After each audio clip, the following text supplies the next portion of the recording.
Where's the Little Prince today? A Storylish on every Friday and Monday nights. For more English stories with Persian translation, don't forget to comment, like and subscribe. He is on the Earth today. The seventh planet then was the Earth. The Earth is not just another planet. It contains 111 kings, including of course the African kings, 7,000 geographers, 900,000 businessmen, 7.5 million drunkards, 311 million vain men, in other words, about 2 billion grown-ups. To give you a notion of the Earth's dimensions, I can tell you that before the invention of electricity, it was necessary to maintain, over the whole of 6 continents, a veritable army of 462,511 lamplighters. Seen from some distance, this made a splendid effect. The movements of this army were ordered like those of a ballet. First came the turn of the lamplighters of New Zealand and Australia. Then these, having lit their street lamps, would go home to sleep. Next, it would be the turn of the lamplighters of China and Siberia to perform their steps in the lamplighters' ballet, and then they too would vanish into the winds. Then came the turn of the lamplighters of Russia and India, then those of Africa and Europe, then those of South America and of North America, and they never missed their cues for their appearances on stage. It was awe-inspiring. Only the lamplighter of the single street lamp at the North Pole and his colleague of the single street lamp at the South Pole led carefree, idle lives. They walked twice a year. Trying to be witty leads to lying, more or less. What I just told you about the lamplighters isn't completely true, and I risk giving a false idea of our planet to those who don't know it. Men occupy very little space on Earth. If the 2 billion inhabitants of the globe were to stand close together, as they might for some big public event, they would easily fit into a city block that was 20 miles long and 20 miles wide. You could crowd all humanity onto the smallest Pacific islet. Grown-ups, of course, won't believe you. They're convinced they take up much more room. They consider themselves as important as the baobabs. So you should advise them to make their own calculations. They love numbers and they'll enjoy it. But don't waste your time on this extra task. It's unnecessary, trust me. So, once he reached Earth, the little prince was quite surprised not to see anyone. He was beginning to fear he had come to the wrong planet, when a moon-colored loop uncoiled on the sand. "Good evening," the little prince said, just in case. "Good evening," said the snake. "What planet have I landed on?" asked the little prince. "On the planet Earth, in Africa," the snake replied. "Oh, and are there no people on Earth?" "It's the desert here. There are no people in the desert. Earth is very big," said the snake. The little prince sat down on a rock and looked up into the sky. "I wonder," he said, "if the stars are lit up so that each of us can find his own someday. Look at my planet. It's just overhead, but so far away. It's lovely," the snake said. "What have you come to Earth for?" "I'm having difficulties with a flower," the little prince said. "Oh," said the snake, and they were both silent. "Where are the people?" the little prince finally resumed the conversation. It's a little lonely in the desert. It's also lonely with people, said the snake. The little prince looked at the snake for a long time. You're a funny creature, he said at last. No thicker than a finger, but I'm more powerful than a king's finger, the snake said. The little prince smiled. You're not very powerful. You don't even have feet. You couldn't travel very far. I can take you further than a ship, the snake said. He coiled around the little prince's ankle like a golden bracelet. Anyone I touch, I send back to the land from which he came, the snake went on. But you're innocent, and you come from a star. The little prince made no reply. I feel sorry for you, being so weak on this granite earth, said the snake. I can help you, someday. If you grow too homesick for your planet, I can... Oh, I understand just what you mean, said the little prince. But why do you always speak in riddles? I solved them all, said the snake, and they were both silent.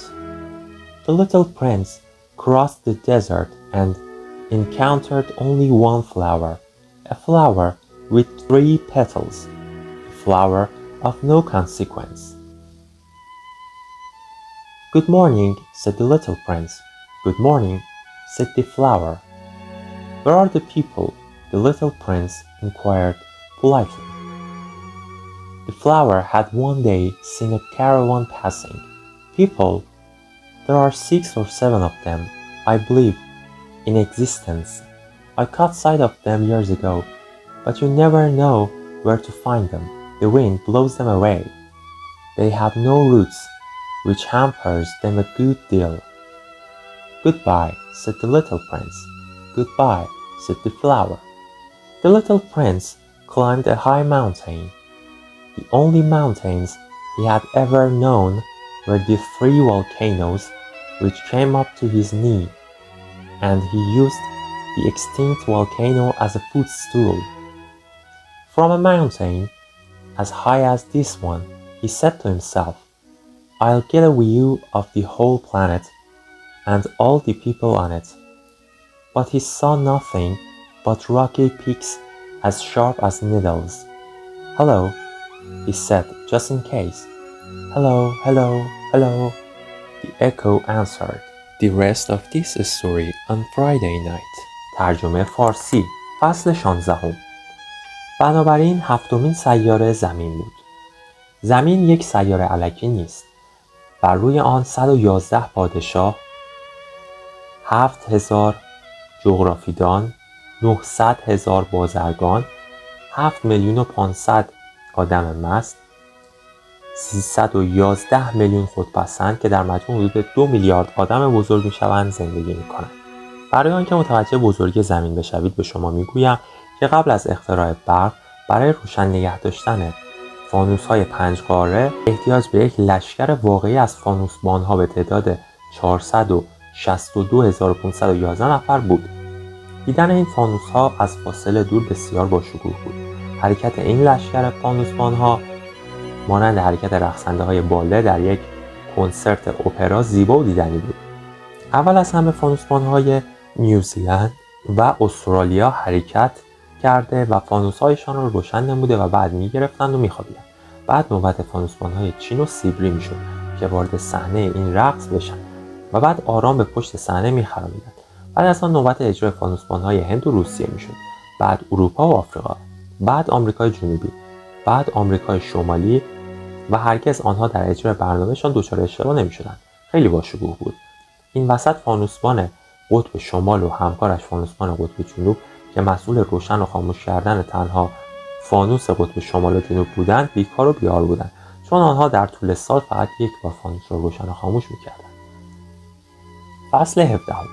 وقتی کسی بخواد کمی شوخی کنه و بزدگو باشه ممکنه از مسیر صداقت و انصاف خارج بشه. راستش من راجع به مسئله فانوسبان‌ها زیاد صداقت به خرج ندادم و فکر می‌کنم اگر کسی زمین ما را نشناسد با این اطلاعاتی که من دادم ممکنه گمراه بشه.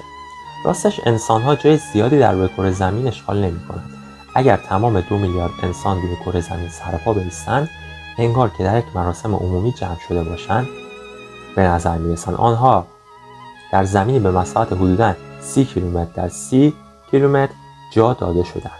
تمام انسانها را می شود در یکی از جزایر اقیانوس آرام روی هم گذاشت. اگر شما این مطلب را به بزرگترها بگویید، بدون شک باور نمی کنند. آنها تصور می کنند جای خیلی زیادی را اشغال کردند. آنها فکر می کنند مثل درخت‌های باباب خیلی مهم هستند. شما می توانید از آدم بزرگها بخواهید که محاسبه کنند. آنها عاشق اعدادند و از محاسبه لذت می‌برند. اما وقت خود را بیهوده تلف نکنید و به من اعتماد داشته باشید. این کار هیچ ارزشی ندارد. وقتی شازده کوچولو به زمین رسید، از اینکه دور و برش هیچ آدمی ندید، دچار شگفتی شد. با خودش فکر کرد شاید اشتباهی قدم بر روی سیارک دیگه گذاشته و بعد متوجه یک کلاغ طلایی رنگ شد که در زیر نور مهتاب روی ماسه ها می‌درخشید. شازده کوچولو مؤدبانه گفت عصر بخیر و مار پاسخ داد عصر بخیر. شازده کوچولو سوال کرد شما می‌دونید من روی کدوم سیاره فرود آمدم؟ مار پاسخ داد روی زمین، روی سیاره زمین در آفریقا. اوه، پس روی زمین هیچ آدمی وجود نداره؟ مار گفت اینجا بیابونه، آدم‌ها تو بیابون زندگی نمی‌کنن. زمین خیلی بزرگه. شازده کوچولو روی سنگی نشست و چشمانش را به آسمان دوخت و گفت ستاره‌ها تو آسمان می‌درخشند تا ما بتونیم ستاره خودمون رو یک روز دوباره پیدا کنیم. نگاه کن، اون ستاره منه، درست بالا سرمون. اما ببین چقدر دوره. مار گفت چقدر زیباست. چه چیزی تو رو به اینجا آورده؟ شازده کوچولو گفت راستش با یک گل حرفم شده. مار گفت آه، و هر دو ساکت شدند. بعد از مدتی شازده کوچولو دوباره سکوتش رو شکست و پرسید آدم‌ها کجان؟ آدم تو بیابون احساس تنهایی میکنه.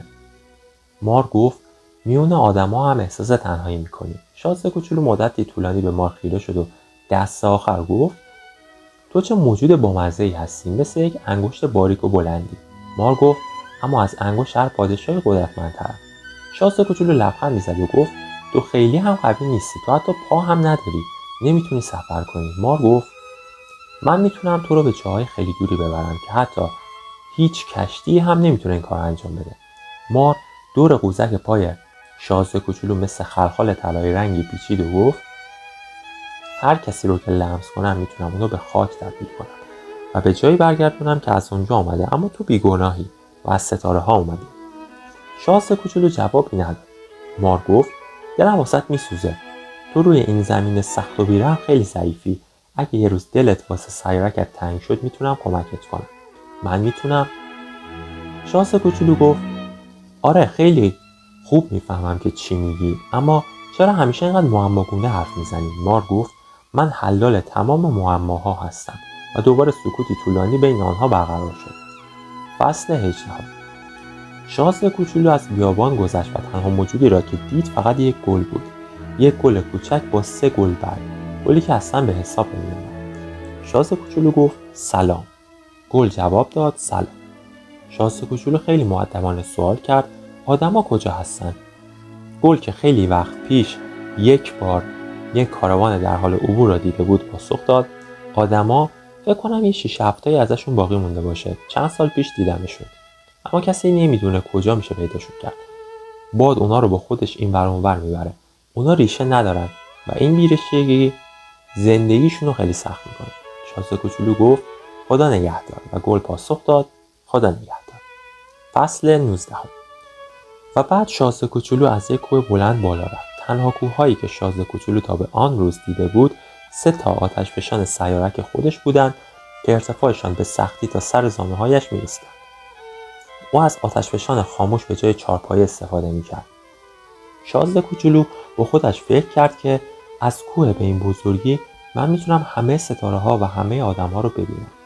اما او چیزی به غیر از قله های نوک‌تیز سوزن مانند ندید. شازده کوچولو مؤدبانه گفت سلام و پژواک صدایش در کوه پیچید.